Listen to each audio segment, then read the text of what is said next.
Ex-wife. Surprised and served with divorce papers at work. From Anthony.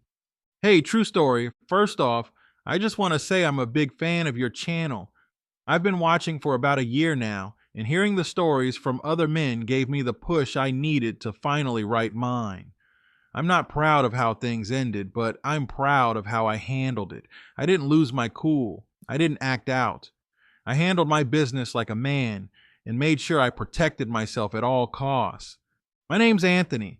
I'm 39 now, but this all started back in 2014 when I was 28 and thought I had met the one. I met my ex-wife at a friend's barbecue. Her name's Brianna. She was there with a couple of her girlfriends, and I remember she had this loud, contagious laugh that made everyone turn their heads. She was beautiful, brown skin, deep dimples, and curly hair down to her shoulders. She carried herself like she was the main character in the room. And maybe she was. She definitely got my attention. We hit it off pretty fast. She told me she worked in admin at a dental office, was trying to go back to school part-time, and loved cooking. That last one sold me because I've always been a foodie. I'm a mechanical engineer by trade, so I work long hours, and the idea of coming home to a warm meal and good conversation, that sounded like a dream. We dated for 5 years before getting married in 2019. Looking back, the signs were there, but I ignored them. During those 5 years, we had our share of fights, mostly about her spending habits and sometimes about how much time she spent on her phone. But I chalked that up to the usual couple stuff. I figured no relationship is perfect, and she always found a way to charm her way back in. We moved in together in 2017, and that's when things really changed. Suddenly, everything was our money, even though I was the one bringing in the bulk of it. I was making $120K at the time, and she was making around $38K. But I wasn't petty about it. I loved her. I figured we were building a life together, so I didn't mind covering more of the bills. I thought that's what a good man does. We had a nice little 3-bedroom townhouse just outside Charlotte. No kids yet, though we talked about it. She said she wanted to wait until she finished her associate's degree. I supported that. I was patient. The marriage started off solid. Our wedding was small but beautiful, just close friends and family. I remember crying when I saw her walking down the aisle. I was really in it for life. I thought I had found my partner. Fast forward to 2023, that's when everything unraveled. We had gone out with some friends one night, and both of us were pretty lit by the time we got home. I crashed on the couch and she went upstairs, playing music from her laptop while getting ready for bed. At some point, the music stopped, and I went upstairs to see what was going on. She had passed out, laptop still open, screen on, just sitting there on the bed. Now, I'm not the kind of guy who snoops. I believe in trust. But something told me to look. I'll never forget that gut feeling. I looked at the screen and saw she had Facebook open, with messages between her and someone named Jay. I didn't recognize the name at all. I clicked the messages and my heart dropped. It wasn't just flirting. It wasn't just emotional. It was everything. These messages went back months. There were late night talks, plans to meet up, inside jokes, pet names, even pictures. She told him she loved him. She told him she wished she had met him before me. She told him I was too logical and too serious, and that I didn't excite her anymore. I just sat there in silence. I scrolled for nearly an hour, piecing everything together. Turns out they'd met online through a Facebook group and started chatting. He lived about 90 minutes away, but they'd met up a few times when I was away on business trips. One message even mentioned how I never suspected a thing. She was right. I didn't. I didn't wake her. I didn't yell. I didn't throw the laptop. I closed it gently, walked downstairs, and started making a mental checklist. I knew I had to play this smart because of the wage gap between us. I wasn't about to let a cheating woman walk away with half my money and possibly spousal support just because she earned less. I scheduled a consultation with a divorce attorney that following week. His name was Brian, a sharp guy, mid 40s, no nonsense. I laid everything out: how I found the messages, how long it had been going on, the income difference, the assets, everything. Here's how that first meeting went down. Word for word, Brian: "You did the right thing by not confronting her yet. If you had, she'd be lawyering up and preparing her story." Me: "I want this done clean, fast, and I want to protect my assets." Brian: "We'll start with the gathering evidence. Screenshots of the messages, times, dates. Do you have access to any shared accounts? Phone logs?" Me: "Yeah, we're on the same phone plan. I can pull that." Brian: "Good. And when the time comes, we're going to serve her somewhere she won't see it coming. Work's usually the best." I nodded. "Do it." We spent the next month gathering everything. I made copies of her messages, pulled call logs, even found a few receipts from restaurants I'd never been to. I played my part at home like nothing was wrong. I kissed her goodbye, went to work, and counted the days until I could be free. The day she was served was a Tuesday. I'll never forget it. Brian had his guy serve her at the front desk of her dental office. She had no idea what was coming. I got a call around 2 p.m. from her, sobbing. "Anthony, I was just served at work. What's going on? What is this?" I kept my voice calm. "It's what you think it is?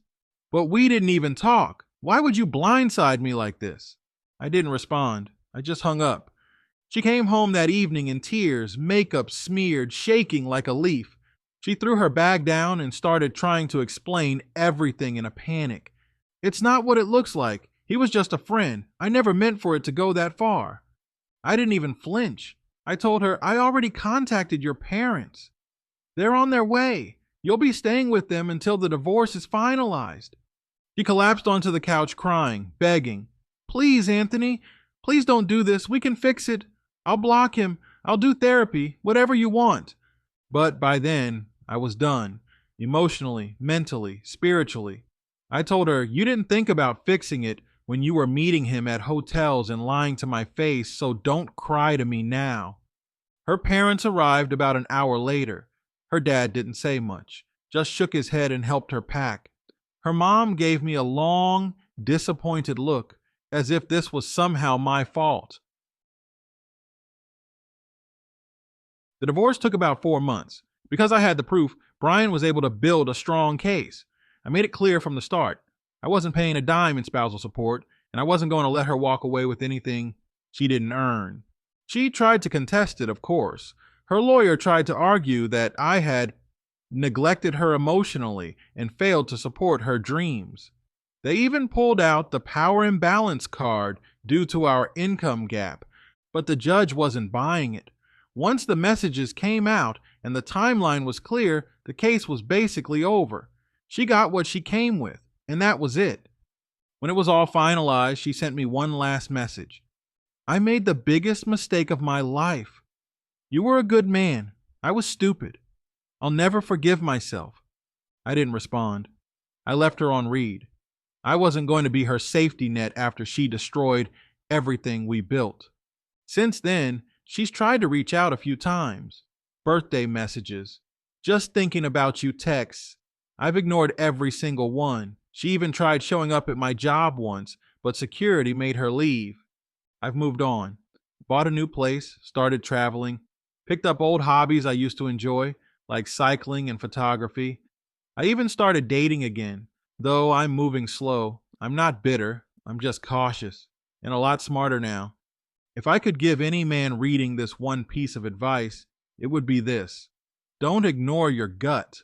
Don't let love blind you to red flags. And always, always protect yourself legally, financially, and emotionally. Because at the end of the day, the world doesn't care about your heartbreak. It only respects how you handle it.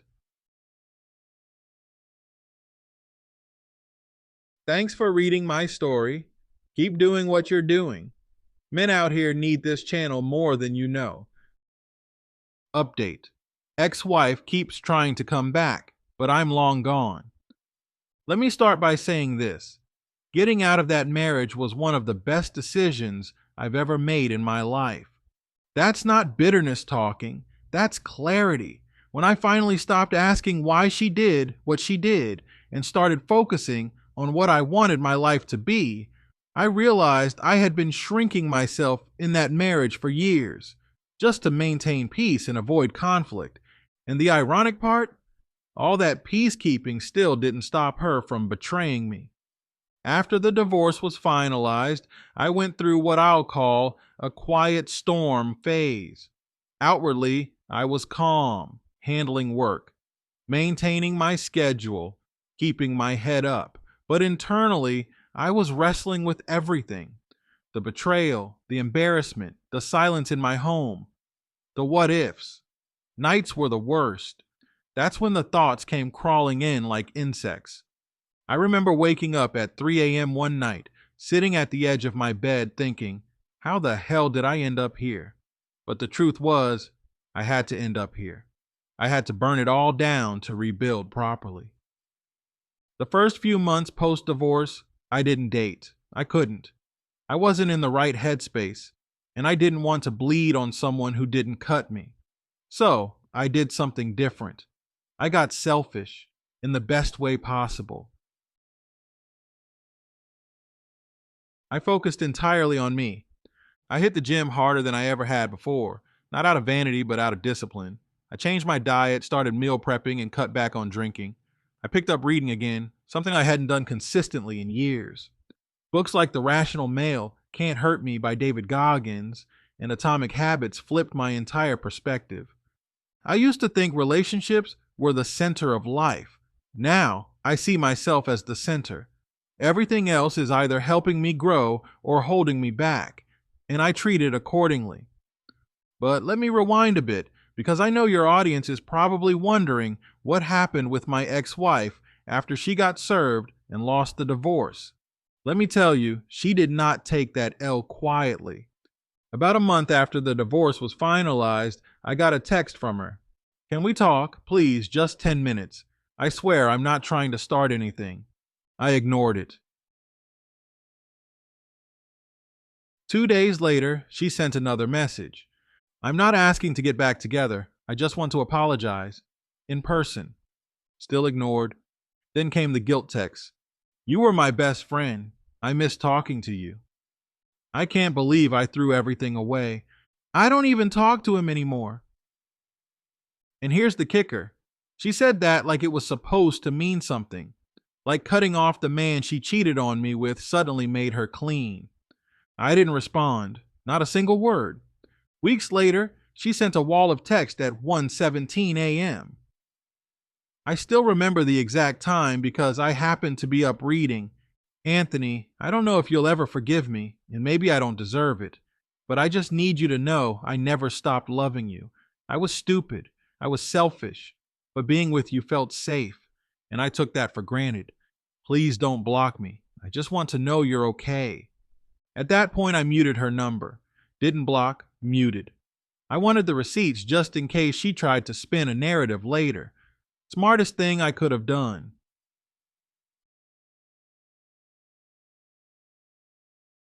A few weeks after that, I found out she showed up at my old job asking for me. Security called me and said, Hey, Anthony, there's a woman here saying she's your wife, but I thought, ex-wife, I corrected him. Tell her I'm unavailable. That must have embarrassed her because after that, she went silent for a while. But just when I thought the dust had settled, a mutual friend reached out and told me something I never expected. Her new guy, the one she cheated with, he dumped her. Apparently, once her divorce was final and she was free to be with him openly, he lost interest. That's how it usually goes, right?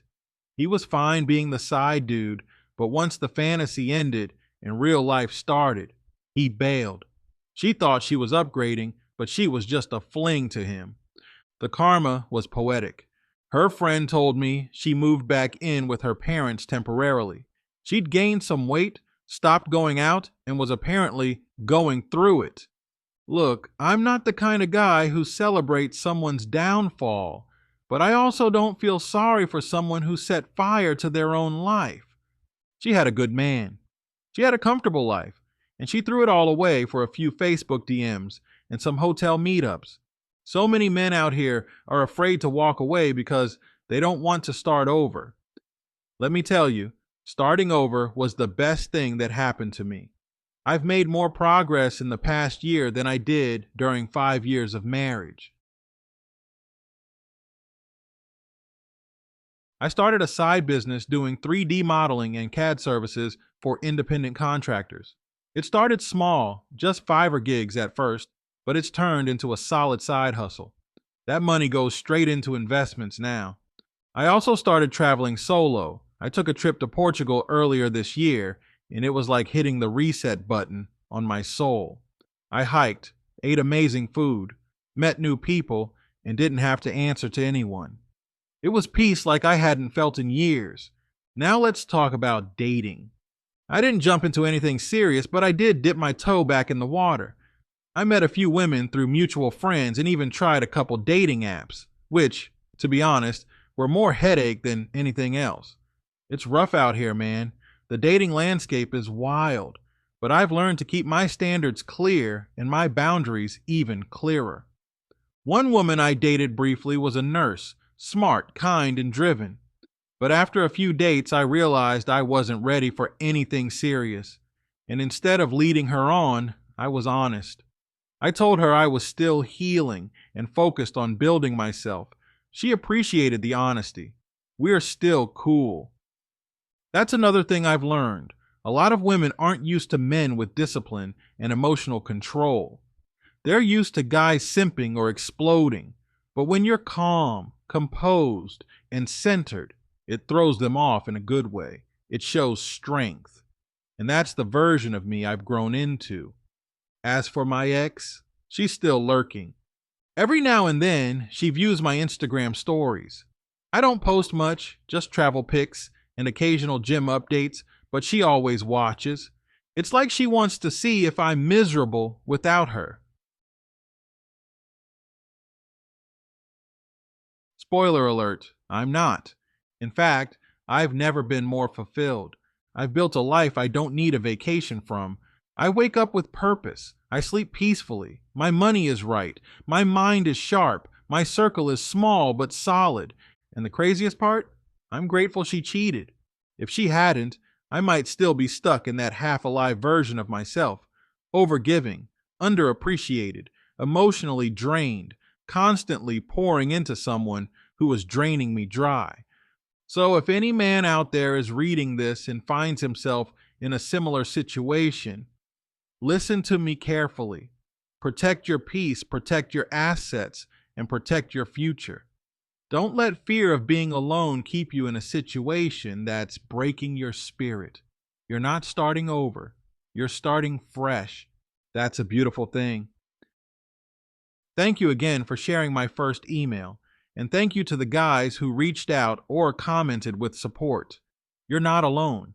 There are men out here waking up, healing, and thriving, and I'm proud to be one of them. Until next time, Anthony.